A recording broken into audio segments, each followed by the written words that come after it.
starts, but then it quits. Let me see what the code is. It's 1 followed by 4 blinks, 14. All right, I'll have to check that in the manual. Error code 14. Engine governor unable to maintain rated frequency.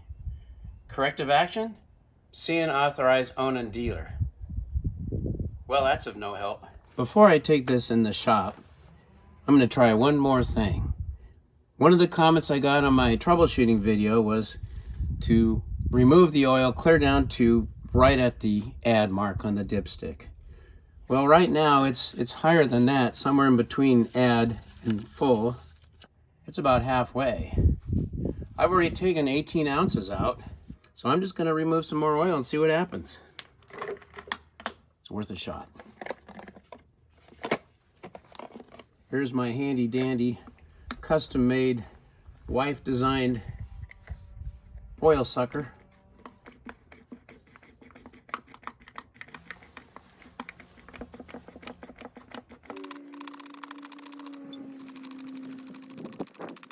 I'm gonna fill up another bottle, another 16 ounces. You have to screw it all the way in.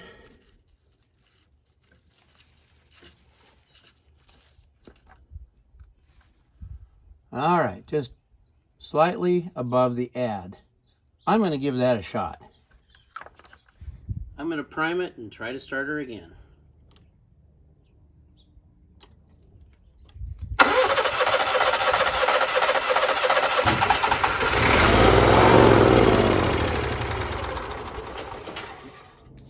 Okay, that's not it.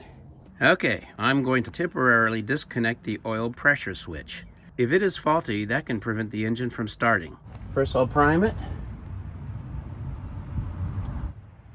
Now I'm going to disconnect the oil pressure switch and press the start.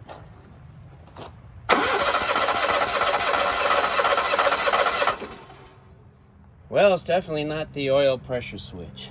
Now's a good time to replace the fuel filter, the one that's needed next to the fuel pump. These are the tools that are needed.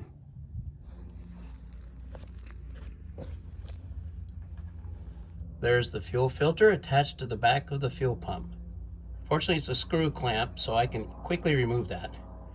Plug the gas line as quick as possible so I don't lose too much and make a mess.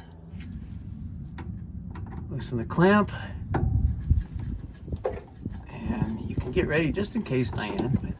But I don't think anything's going to come out right now. We'll just get it out of the way.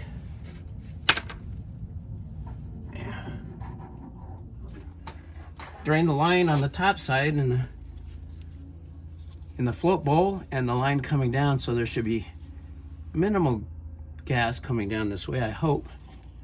And Diane's here to catch some if need be. I don't know how tight that line is on there.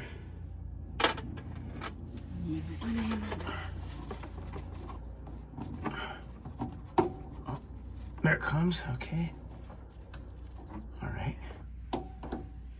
A lot of dirt under here. I brushed and scraped a lot of it. Okay, this needs to be right about here. That's perfect. Okay, here we go.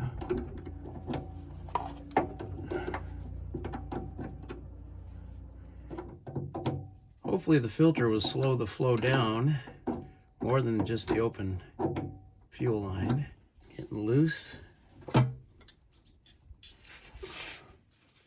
I'm using the tool, a little awl shape and a little bit of a glove here to plug the flow of fuel. Keep my mouth closed. Here it is. Oh, good. Alrighty. So we raised the fuel line above the fuel tank and it's not flowing out. Now I can install a filter. And it's kind of dirty there. Let me wipe it off. Don't want to get any dirt inside of that opening. Okay, I think that's good. I hope it's good.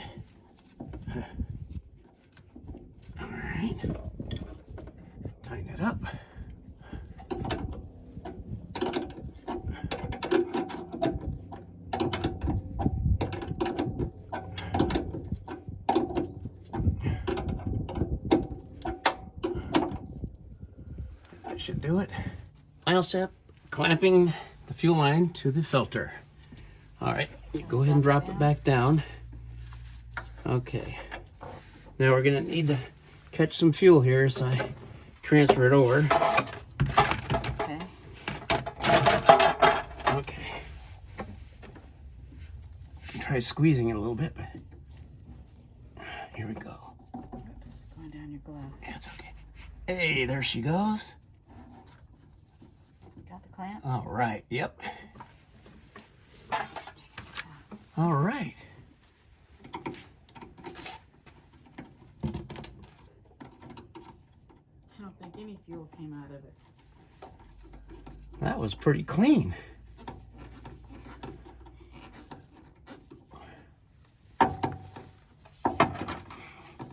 That's snug, I think. Yep. All right. Done. Next, I need to reattach the fuel line to the carburetor.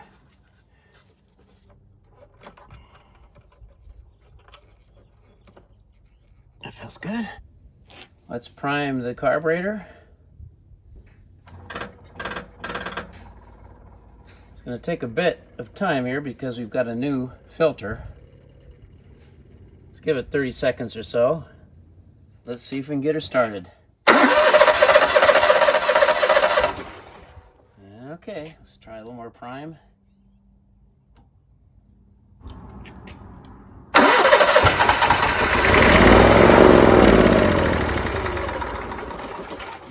Okay, same issue.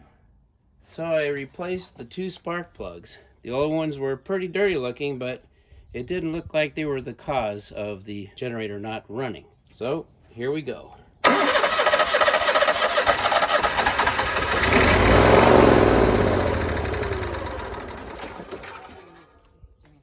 All right, now it's going to the shop.